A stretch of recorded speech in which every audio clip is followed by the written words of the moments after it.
I'm very happy to have you here, Dr. Corny Dijkmans from Bréda University. So he went really deeply in the subject. Where are the lack of the skills? Where should be the future skills for the branch? And it was nearly 1 year that you was searching all the data. So study took more than a year, so in total, but including preparation and reporting, of course. Yeah. So I will share some results, hopefully some interesting results with you. Yes. So see you later. Okay. Thank you. Okay. Welcome, ladies and gentlemen, this morning to the presentation of the introduction of the Future of Work track. So I will start my presentation with sharing some insights with you of the study we did. So, but just to have a glimpse on what we are looking at from the perspective of skills. So I think tourism 2023, I would say. So comparison with 2033, huge growths are prospected, as you can see in these figures taken from a report from the WTTC from May 23. So the figures are about 10 months old. They prospect in a global study quite some growth in the share of global GDP of tourism. As you can see over here, a growth of even 26% in the share of the global GDP. The number of jobs will probably increase from 320 million to even 430 million, which is also huge, I would say. It's even 30% higher. So I would say, totaling in an even higher share of tourism jobs in the number of global jobs from 9.6 to 11.8%. So that's also, I would say impressive. But then the thing is, of course, how to manage this in terms of human capital, skills. We're in a service-oriented industry, so human capital is key, of course. So that's quite important. Then there are all kind of external developments. As we all know, the European Union is working hard on the green and digital transformation. It has its effects on all elements of society, also on tourism, of course, maybe even especially on tourism. So that's something to take into account when we look later on in this study to skills development. So the green skills, I would say the sustainable tourism skills are quite important for green procurement, green thinking within the company, but also with an emphasis on, I would say, energy consumption, resources consumption, etc. The digital transformation as well, with technology, social media marketing, etc. Then we live in a society that is, I would say, characterized by high levels of volatility, uncertainty, complexity, as we all know and as we see every day, maybe even today with just a crisis coming up, or a kind of a crisis with the train strike. So as a worker in tourism, you need to deal with that, of course. As we saw in the COVID years, so 20, 21 and 22, all things related to health, safety and security issues with global uncertainty, wars, etc. Tourism needs to be, I would say, aware of crisis always coming up. I would say natural disasters as well as human disasters. There's change in consumer behavior, personalization, another way of thinking. There's a kind of a shift in demographics, of course, which changes consumer behavior. And I would say, all in all, this leads to labor, skills, gaps, shortages on how to deal with, on the one hand, this enormous growth in tourism, GDP share, etc., and on the other hand, dealing with these outlined changing tourism landscapes. So that's where the PANTOUR projects comes in. PANTOUR is an abbreviation for the Pact for Next Tourism Generation Skills. As Sabine already mentioned in the introduction, already as of 2018, we had the Next Tourism Generation project, which dived already into the skills gaps, skills shortages, etc. As of, I would say, about 2 years ago, half 22, this project was started, funded by the European Union, and it's all based on what's outlined on this slide, to have an overview of current and future skills needs. So, what's needed. We are aiming to introduce a skills intelligence monitoring system to continuously have a mechanism that is able to see which skills gaps are there and how to bridge this. In strong national and regional partnerships, because I would say a project is nice, we have some outcomes, but you need a kind of a follow-up with this. So there should be regional and national skills groups installed in each country to make sure that this skills gap measurement is working. A skills strategy will be there, and an action plan for the next coming, I would say, 10, 12 years. And of course, towards the content, to see that we can deliver some training programs that are capable of bridging the skills gaps and the future skills needs. So that's essentially what the PANTOUR project is all about. And this project is focusing on 3 main areas of skills development, skill sets, that we think where the biggest changes will be for the next coming 10 years. This will be on digital skills. I think quite rather straightforward what we are talking about, social media marketing, but also basic computer skills, general skills, digital skills literacy, skills fluency even. Then the sustainability skills to make sure that this green transformation will take place and that green procurement, green supply chains will be there in a matter of years. And then last but not least, the social, cultural and transversal skills.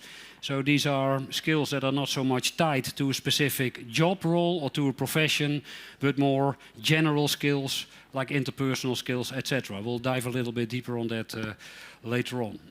So these are the 3 areas that we have been researching so far in the past year within the frame of the PANTOUR project. So what we did is first, as every research, it starts with an analysis of existing studies. So what's called the secondary data analysis. There, as we all know, there are piles of reports on skills shortages already there from all kind of organizations, EU organizations, consultancy companies, etc. So we had a thorough analysis of existing data to see what's going on and to have a clear view of the map. And then throughout 2023, we completed this with our own data that we collected from 10 different EU countries. So not all, but at least 10 countries. Among them Italy, Germany, Ireland, Netherlands, Hungary, and Spain, and some more. And in the end, we did a survey, an online survey, and as Sabine already mentioned, we did interviews in these 10 countries with human resources experts and HR officials. And we had a look into 50 best practices. So there is, of course, a lot happening already, a lot of innovative things already out there. So we thought, okay, let's have a look at these best practices and see what we can learn from them, and maybe try to drag them to a higher level and see what we can take from it to be included in a new skill strategy for Europe, European countries for the next 10 years. So it's quite a lot of data we collected throughout Europe. So it's not, I would say, a global view on this, but at least it gives a view on the situation within Europe. So that's what we did. As said, we started with an online survey, which was set out, and what I will do in the next slides, present some results from this survey, just to have I would say, a quantitative idea of what's going on, and then a little bit elaborate on that and see what will be the effect on it for the future. So let's have first a look at the digital skills. So these are the results from the survey, and there's a lot of figures over there, and I can't zoom on all figures, of course, so I try to make a kind of, I would say, a little bit of an overview of the most important results. So here you see for the whole survey, for the digital skills, with, I would say, 870 respondents answering to these questions. So we had some categories, and these are the main highlights. So we asked the respondents, what do you think on a scale from 1 to 5? What do you think is the current level of these skills within your company, within your organization, etc.?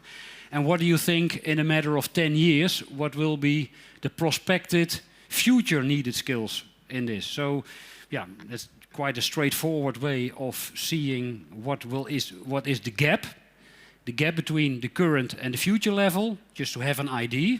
And this is not mathematics, of course, but this gives an idea. So that's the input for the further interviews. And it gives a kind of a gap percentage, so the gap related to the current level. So then you have a more or less of an overview of what's happening. And this table is ranked on the future skills needs within digital. So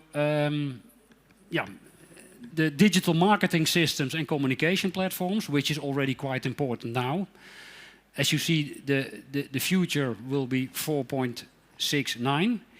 The maximum of the scale is 5, so that gives you an idea of where we're aiming at.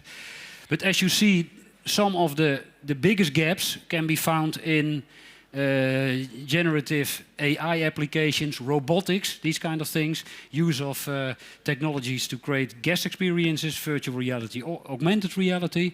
Although in general, these are not the most wanted digital skills, as you can see. The most important ones for the future are, I would say, more in the basic digital skills, like digital marketing skills, communication skills, office, etc.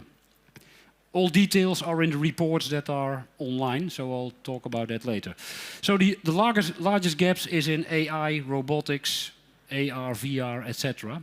And then the takeaway is that, okay, tourism staff don't need to be a specialist in this, but they need at least know what's going on here and what's the basic understanding of it. On the other hand, fluency is needed in, I would say, more common digital solutions. So, use of office applications, safety and security, social media marketing. There's really fluency is needed here, and we see that this fluency is not yet there at the moment. Then self-learning capacities, because it's quite hard to predict what will be necessary maybe in 5 or 10 years. So people do need to have the transversal skill of self-learning, self-managing, discipline, etc., to make sure that they are aware of what their own skills gaps are and how to deal with this and to be able to get some training on that. And we should not forget that we are in an industry that may be high-tech, but on the other hand, it has a human touch. So we are in a service industry, which makes it important that, I would say, the real-life interface and dealing with people is important. So tech use is important, but we shouldn't forget we're in a human-centered context doing this. Then let's have a look at the green skills, the sustainability skills. Sustainability skills, in general, I would say, there's this little figure, they are rated higher even than the digital skills. So in general, the future sustainable skills are rated higher than the digital skills. So I think that's kind of, I would say, an idea of how the industry thinks about these sustainability skills and how to do this. And especially things related to efficient use of resources, sustainable practices, communication about sustainable behavior are among the most important projected future skills. So something to take into account. Although the largest gaps we see also in this area. So things related to CO2 emissions, green procurement of the whole supply chain. Maybe that's a little bit too far off of what the general tourism company within Europe is working with, but it's quite clear that efficient use of resources is a key skill for all staff to be aware of. So yeah, as already mentioned, the management of CO2 emissions, that's not the most future skill, but at least the largest gap is over there. It's more important for staff to be aware of the impact of the products on the environment, understanding of it, and to see how to deal with energy resources, water resources, biodiversity, etc. And new business models related to sustainable tourism, such as the ones mentioned over here. Think of eco-tourism, community-based tourism, local tourism, etc. is quite important. Then the social cultural skills. Is a third category, and this is, yeah, I would say a kind of a combination of social and cultural and transversal skills. And maybe you know transversal skills. These are skills that are not bound to one single job, but these are, I would say, more personal skills, like having a critical attitude, dealing with conflict resolvement, teamworking, language skills. These kind of skills are included here as well. But as you can see in this little table, is the customer service is quite on top. It's already on top, I would say, on the current skills. But in the future, it will be even as important or even more important to be aware of customer service, of course. So that's an important, I would say, social skill of all representatives of the company to be able to deliver this excellent customer service. Communication, of course, with guests and colleagues. Teamworking is important. Although the skills gaps are, I would say, rather limited on the scale of 1 to 5, it still are essential elements for the future of tourism work, to be aware of this. And in general, the gaps here, so I would say this general gap is only 24%, whereas you saw maybe in the tables of digital skills and green skills, the gaps are much higher. So the gaps are not that big over here. But of course, these kind of skills are essential as a kind of a foundation for all workers in tourism to build upon and be essential. So if you have a look at, for instance, job advertisements, these kind of skills are always mentioned. So, and then we took some quotes from interviews, and then they say, okay, these technical skills we can learn to people, how to deal with a system or how to do this or work at the reception, but to have the correct attitude and having the right, I would say, transversal skills, that's much more important and maybe even harder to learn. So how can we teach our staff and our students these transversal skills, because it's quite hard to measure, and you cannot really do a test for this. So it's about interaction, of course. So that makes this. There are also some questions, of course, related to this table. So interpersonal skills. What I already mentioned. Very important. Empathy, dealing with people, emotional intelligence. Being creative, of course, when a crisis comes up, but also for business development, for product development, you need to think outside of the box. So having creativity is a key, I would say, personal skill, which may be hard to learn, but nevertheless, it needs to be taken into account for the future of tourism. As said, these transversal skills, so in a highly dynamic situation, such as tourism, with all its dynamics and its rapid changes, flexibility and problem solving, I would say, capabilities are key. So these are the transversal skills. And to be able to deal with items such as diversity, equality and inclusivity.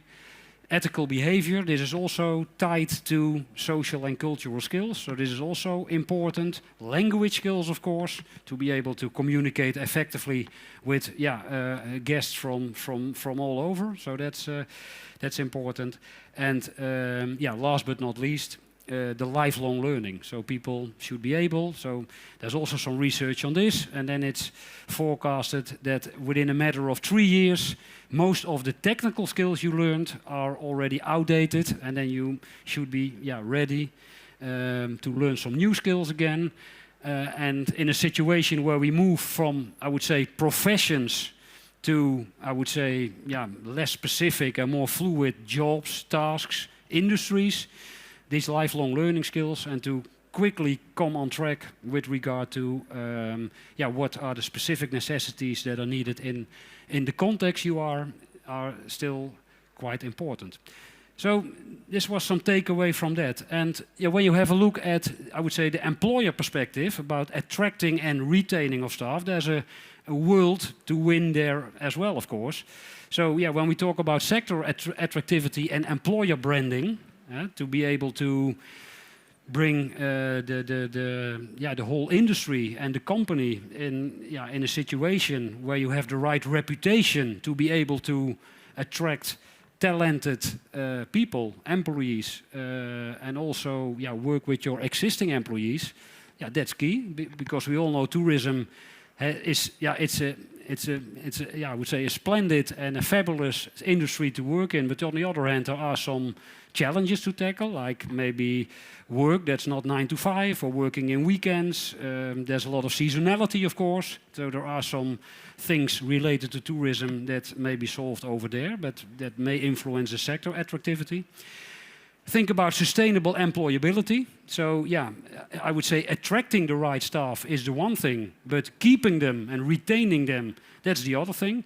So that's where what's called in literature, you can look for it, sustainable employability comes in, to make sure that your employees have a happy work life within your company, to offer them the right benefits. And that's not salary, but that's a plethora of other things. So that should be included in companies as well, to make sure that they work with pleasure and that they have the right productivity. So what's then called the employee experience design. I think maybe you know the product experience design, but then the employee experience design, maybe you should look at your employees from a perspective of, I would say providing them with a kind of a career path design, to make sure that they be of value for your organization, not only when they enter the company, but also when they work in the company maybe for 10 years, and to make sure that they have the right mix of trainings, benefits, working in this company, being proud on this, etc. All reports and details of the study, there was already a link mentioned on one of the slides, you can find on the PANTOUR website. And if you like to be aware of the latest reports that we can send to you, of course, then we can include you in a mailing list. So if you can then please maybe in the end hand over your business card to us, then we can include you in this list and make sure that we provide you with the latest details. At a somewhat later stage, all reports and details of these studies will be included on our website. So let's now move over to the panel discussion, Sabine, and have some look into further details about how to bridge skills gaps and work on reskilling, upskilling, and make sure that the human capital stays the indispensable element of the future of tourism. Thank you very much for your attention.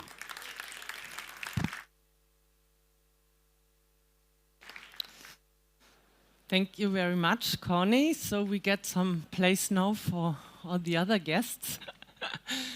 Thank you for having a good basis now to discuss how will be the future, how could we fill the lacks, and how upskilling, reskilling. So thank you very much. First question, perhaps regarding to the old study, are there some things you were surprised?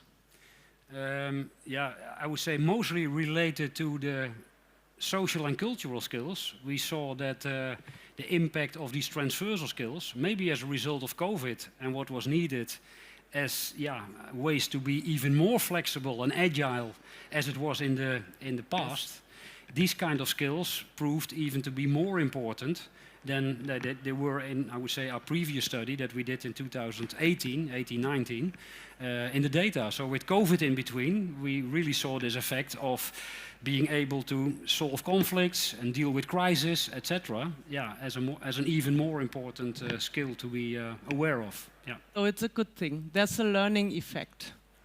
Yeah, I would say from the industry, they have learned from this and make sure that their staff should be even more aware to be flexible and agile in situations when certain things will happen. Yeah. Thank you. So please take a seat. So I will be there, so you're next to me. Okay. And yes, I'm happy also to present your colleague, Lobke Elbers. She's from PANTOUR. She's head of digital at PANTOUR. PANTOUR is standing for, I have to read it, Pact for Next Tourism Generation Skills. And she's there since 2018. So she's also experienced in the first study. So they are working long time together on the study. Thank you for being here. Please take your seat. And yes, I have to read because Lobke has several functions. She's also theme manager and responsible for digital transformation and human capital of the Center of Expertise, Leisure, Tourism and Hospitality. And she's also engaged in the UN. There's an academy where she is doing programs with students, so she's very deeply in how to get new skills for the market. So then from the EU, I'm very happy to have here Marlène Bartes.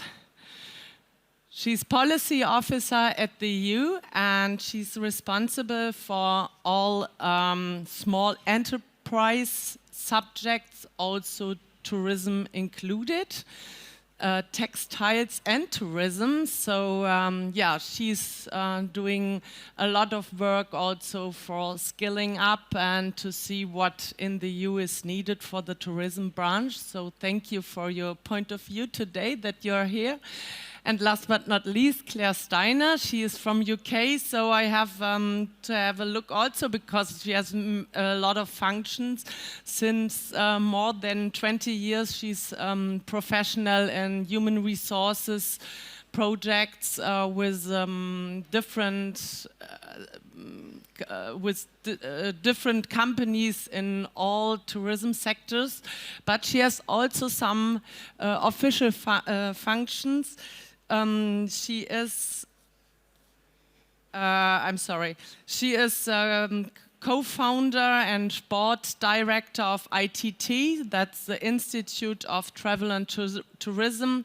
She's also UK director at GTTP, that's the Global Travel and Tourism Partnership, which is also dealing to build up successful talents for the branch, and she will give us a picture what's going on in the UK, especially after Brexit. So you are in a special position here.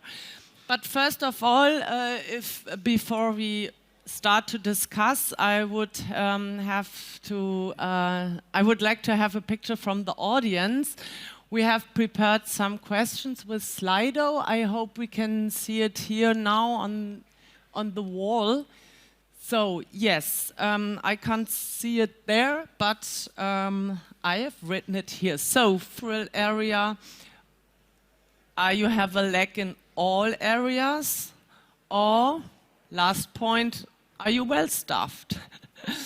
So that's the first question. So you can see it there, perfect. So it's moving, still moving, but it seems to be very, oh no, it's changing again. So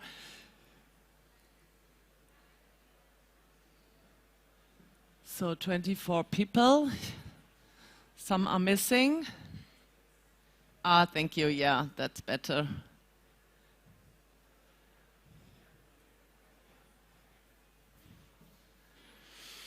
So it seems There seems not to be big differences for you from your study, right? Yeah, I would say this is an ideal reflection, more or less, of what we saw in the study related to the skills gaps. Yeah, I would say the number one gaps we saw in sustainability, which is reflected over here, and this is just a small sample, of course. Yes. But yeah, so the digital and the sustainable ones are the most important, I would say, mentioned within this audience. I'm not sure whether they're influenced by what I saw, but I think this is rather representative for the staff. So yeah, it's important. But what surprises me a little bit is the social and cultural skills. There are only small gaps registered here in the social and cultural skills, which is on the one hand, I would say, good, because these social and cultural skills are very important, I think, for the future of tourism. On the other hand, maybe companies should be good aware of whether their staff is really prepared for these transversal skills. And this is hard to measure. So, but yeah, with sustainability and digital, that's, I would say, I would certainly recommend this as an outcome from our study. Yeah. So we do it for the second question, to have more words, a cloud at the end. So second question, which future topic worries you the most? So should be open question. Perhaps open question, yeah. Sustainability. Yeah, who knows? We will see. So it doesn't work. I don't know. 13 participants typing. That's a new generation. You're typing very quickly, and it's nice to see so much young people here. So here, all the future work skill is sitting here in the room. Climate change.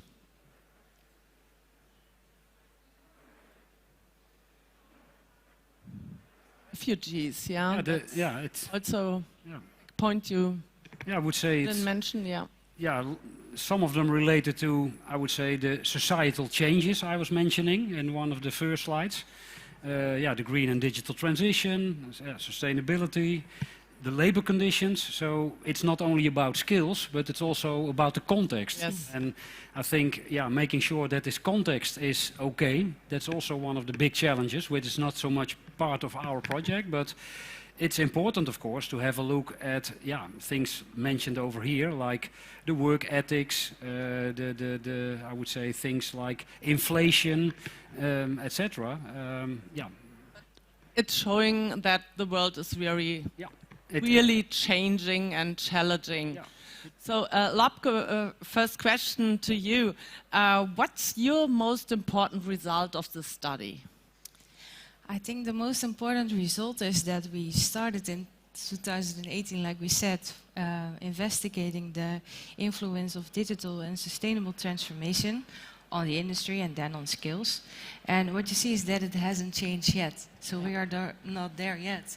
And it means different kind of things for several organizations, because the discussion about human capital and skills development is often be presented by the larger companies, right? They have in-house training, they have their own training programs, development budgets for that. But the small and medium enterprises, which is quite a lot of tourism business nowadays. I think the European Commission investigated that it was 64% of the total tourism ecosystem are small medium enterprises, and they take up to 84% of the skills workers there.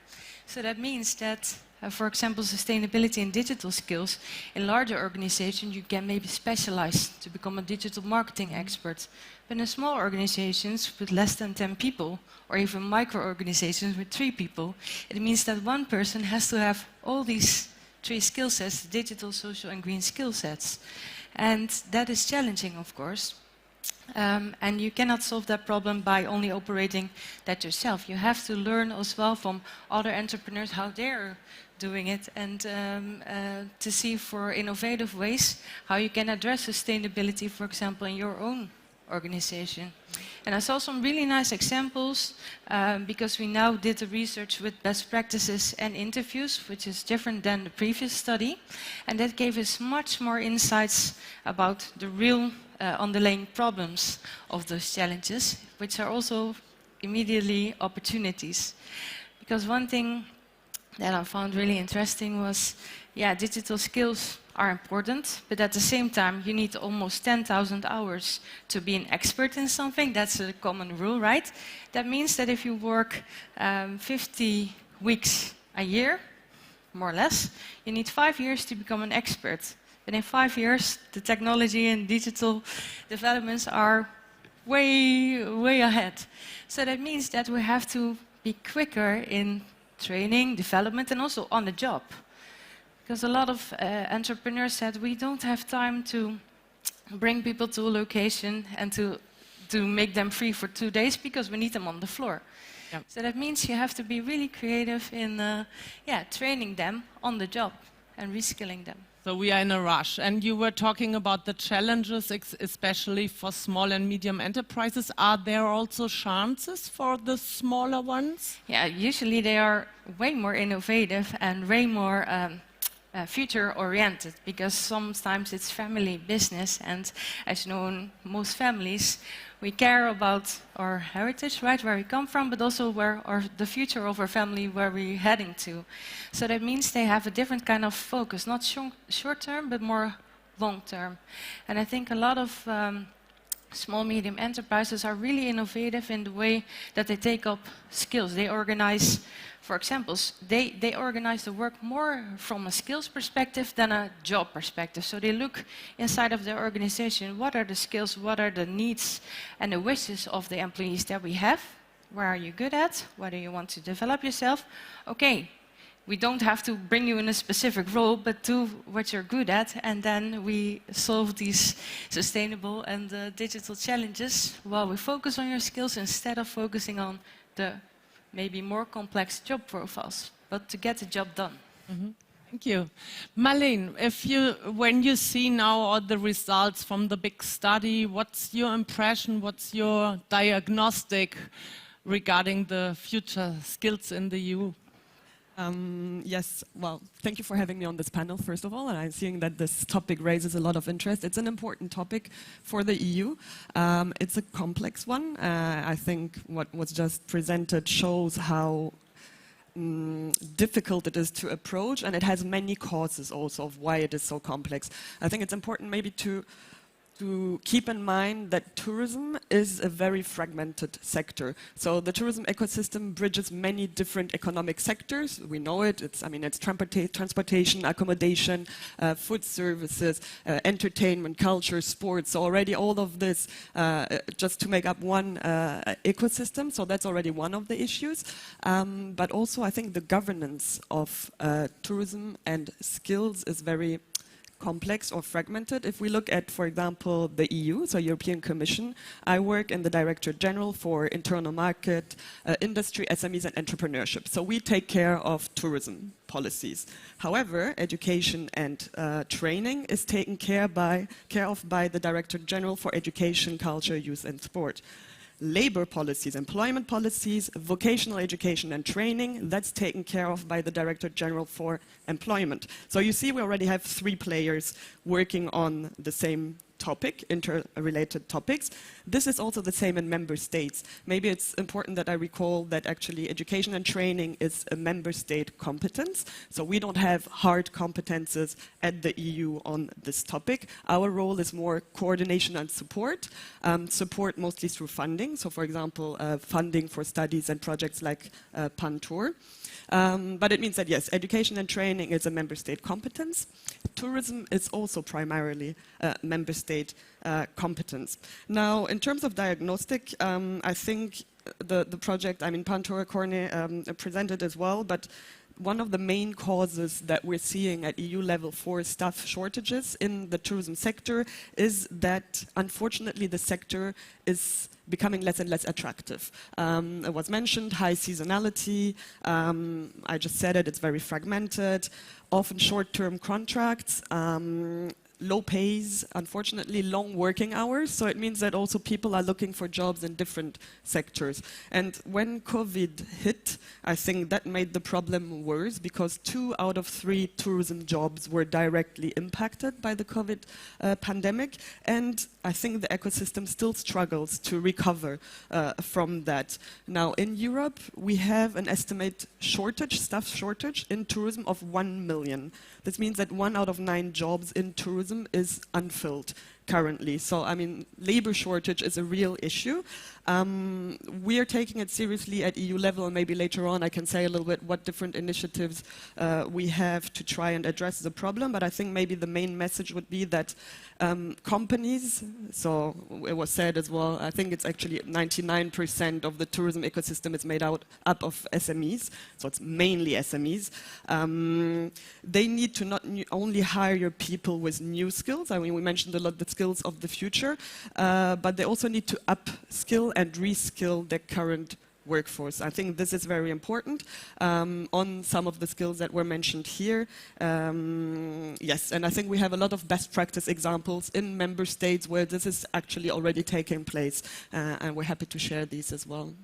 Can you give us a picture of the member states where the lack is perhaps the biggest lack?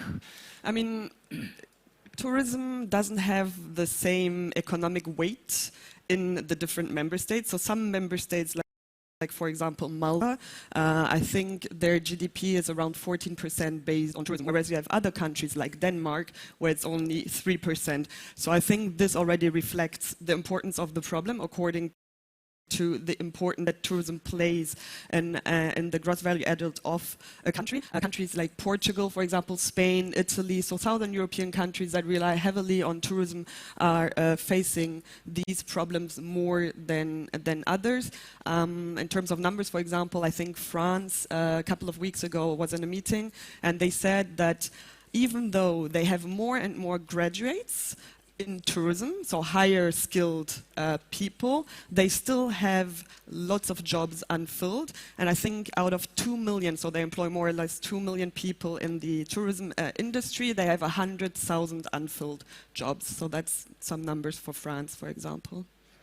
Yeah, thank you for making clear again that already now we have a big problem, a lack of employees and a lot of skills are missing.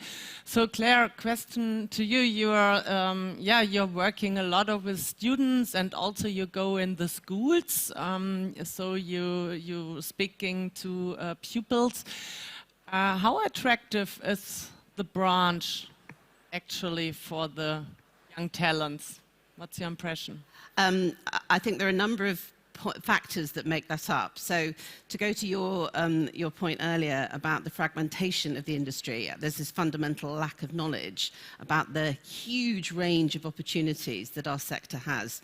And one of the first questions we ask when we go to schools and we go to colleges is, tell me a job in tourism. And it'll be travel agent, concierge, all important jobs.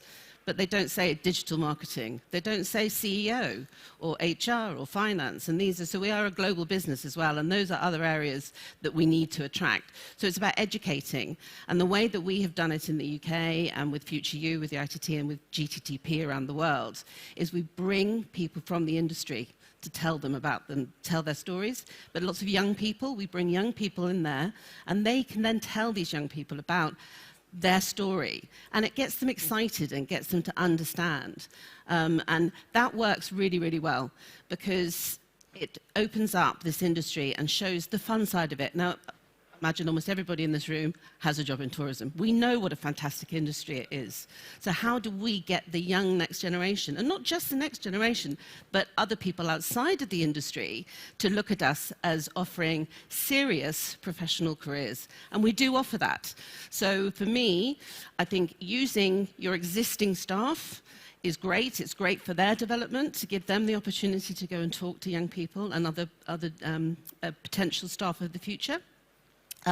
But then it also allows you to promote your organisation, going to employer branding that we were talking about. And I say it all the time, but every employee that you have ever had or have working for you is an ambassador for your business.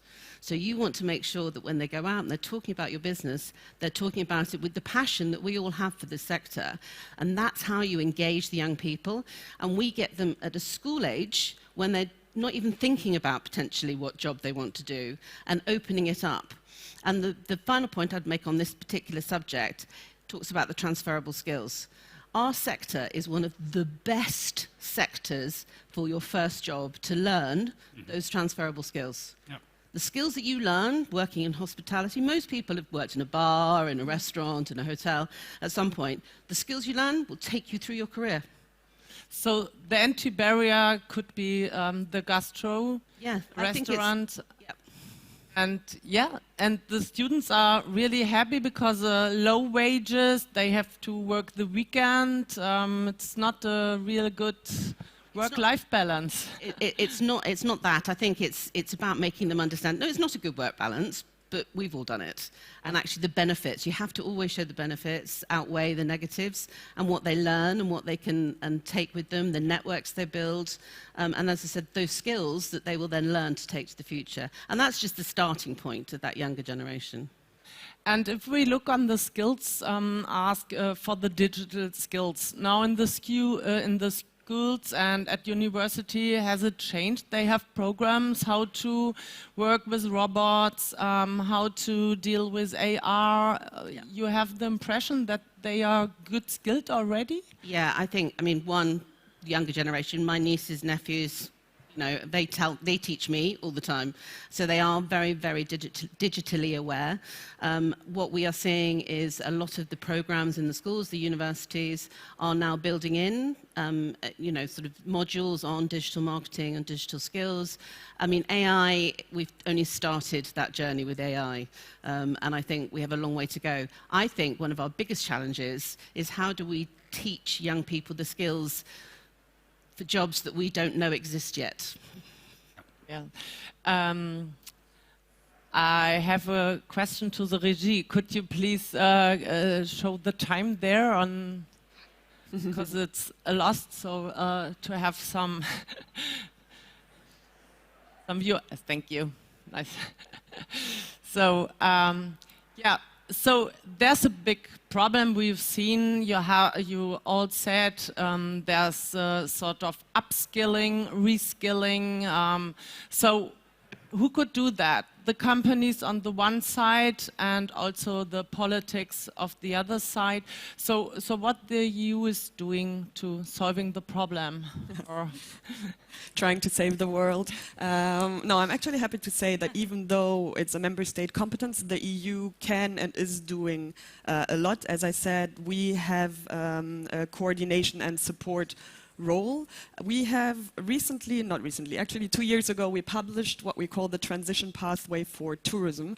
Now, being here for 2 days, I realize that a lot of people have no clue what the transition pathway is. So could I have a raise of hands if you have heard about the transition pathway for tourism before? 1, 2, 3, 4, 5, 6?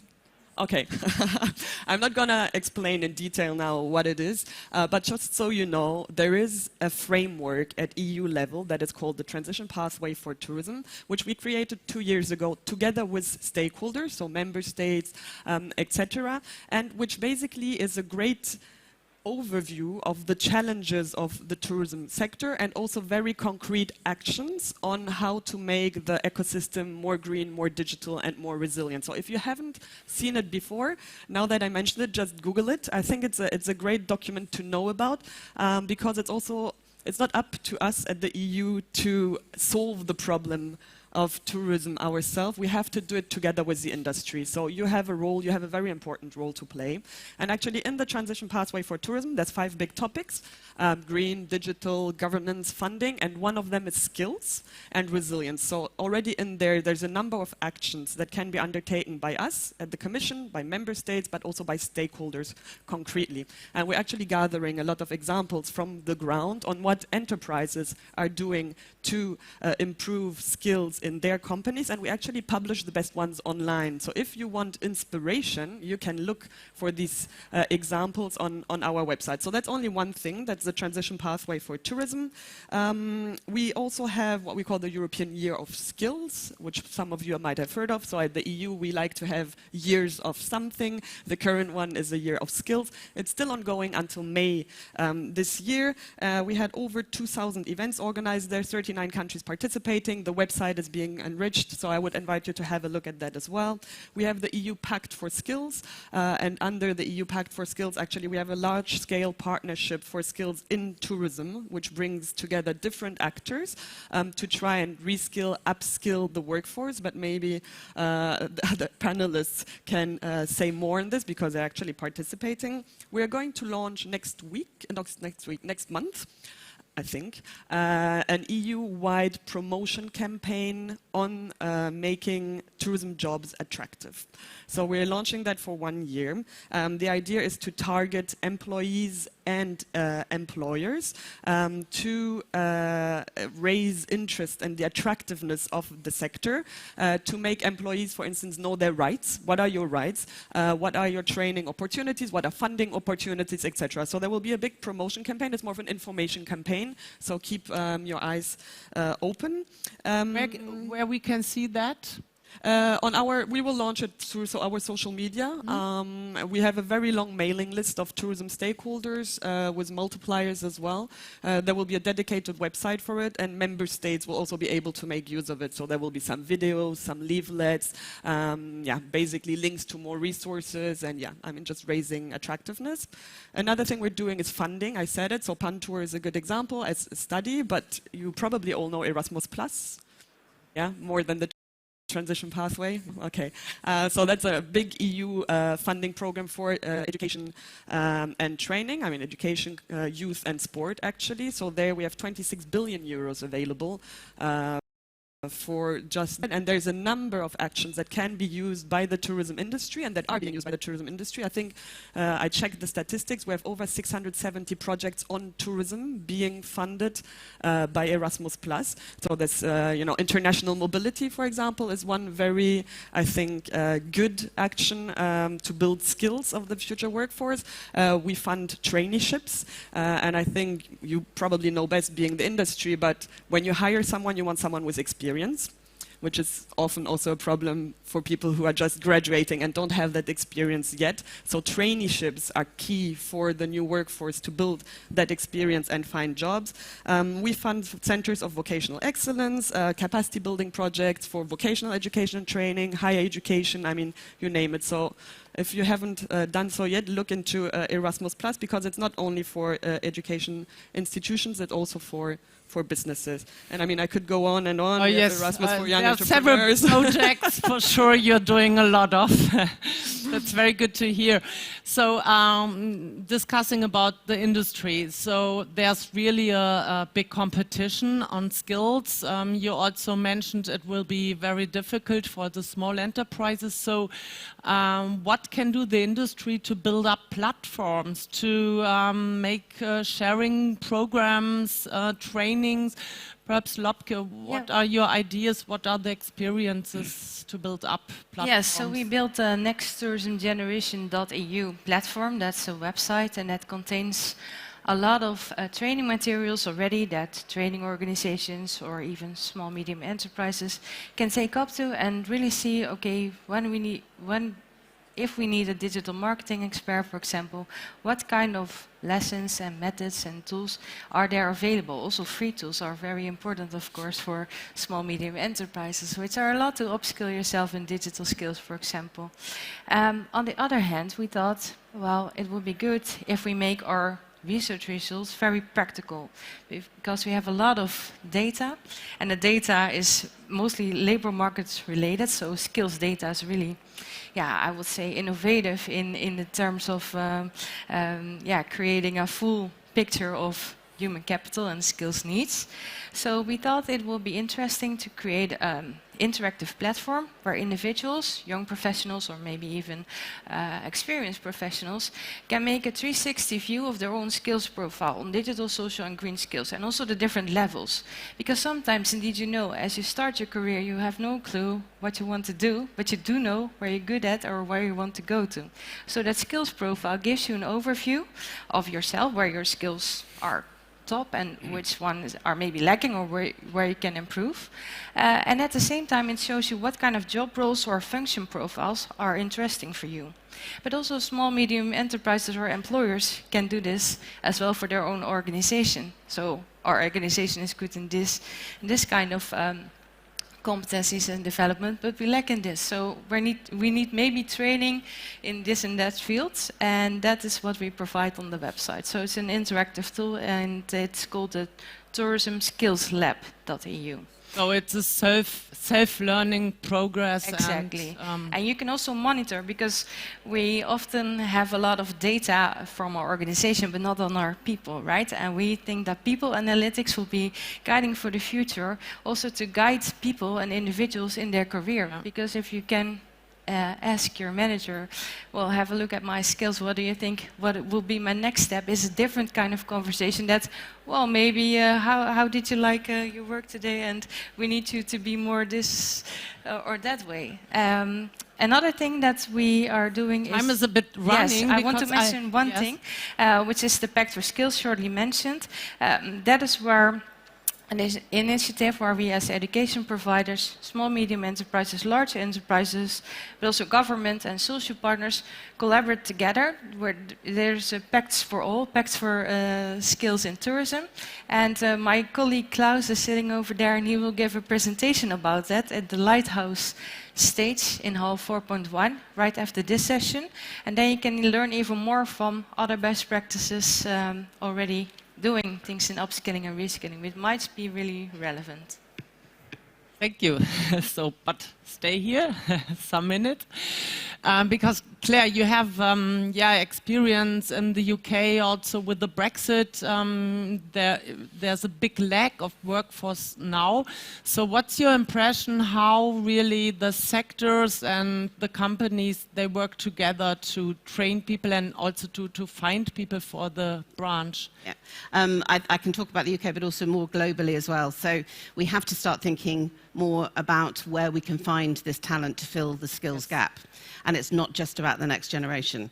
It's about what I call hidden talent. And I think diversity comes into that a lot. I think we have a large group of people who are minorities, be they neurodiverse people, people with open disabilities, and other areas that we need to work. So there's a lot of things like that in the UK going on at the moment. And you'd mentioned collaboration, and that's really, really important. I think what I also want to say is a bit of a shout out for the larger employers in the sector. So the GTTP, you mentioned the global program, we work around the world. It's one of the biggest educational programs you've never heard of. We have about 600,000 young people in state schools in countries, developing countries in particular, and it's supported by big global tourism companies, and they are there to make sure that all the generations have that introduction to the sector at an early age, and that will benefit not just their own organisations, but all the locals. So we work at a global level, a national level and a regional level, and we work with the governments in each of those countries as well, because it's all about collaboration. It's about, as you say, industry and government coming together to make sure that we can fill this. So there are many things like that, and I think one of the things we need to be better at as a sector is letting people know that these things are happening. I think it gets lost. There's some really fantastic things, but we don't shout out enough about it, and we need to, because we're doing a great job. Thank you. So we are running out of time, so Dirk is already there. Last question to Connie. If you look at the results of the study, are there some sectors who can help each other, or they need really all the same skills as you mentioned? And do you mean sectors within tourism, or I would say in general all? No, in tourism, digital, sustainable. Yeah, of course there are specific, I would say, requirements within each subsector of tourism. For instance, the travel industry may be different from accommodations or from visitor attractions or food and beverage providers. But yeah, you can find the results on the website. I think that's the best because there are a lot of details. But for instance, all the things related to digital skills and I would say all kind of reservation system, which is connected to accommodations a lot, that may be benefited from by visitor attractions. But I would say in general, as we already discussed before our panel session, we don't see, I would say, big differences, or I would say, as we say, from a scientific point of view, statistical significant differences between all the subsectors in the types of skills as we measure them throughout the whole industry. So in general, yeah, these skills and skills shortages show more or less the same picture throughout the whole industry. Okay, thank you for sharing all the results of the study and for the possibility to download everything. Also, thank you very much to all of you to show what is going on, what you are really bringing to the industry from the EU. There are really a lot of projects. So thank you also for presenting all what is done or will be done in the next years to help the industry to find the right talents. And thank you for being here. So I think we go to the next panels. So Dirk, it's up to you. Thank you so much. And thank you all for this great insights, for this perfect match. I think we know now what to do. Sector activity becomes essential, and it's so good that we talk about corporate culture right now. We just do a 10 minutes break, and then we are back here in 10 minutes. Hope to see you again, and we're back soon.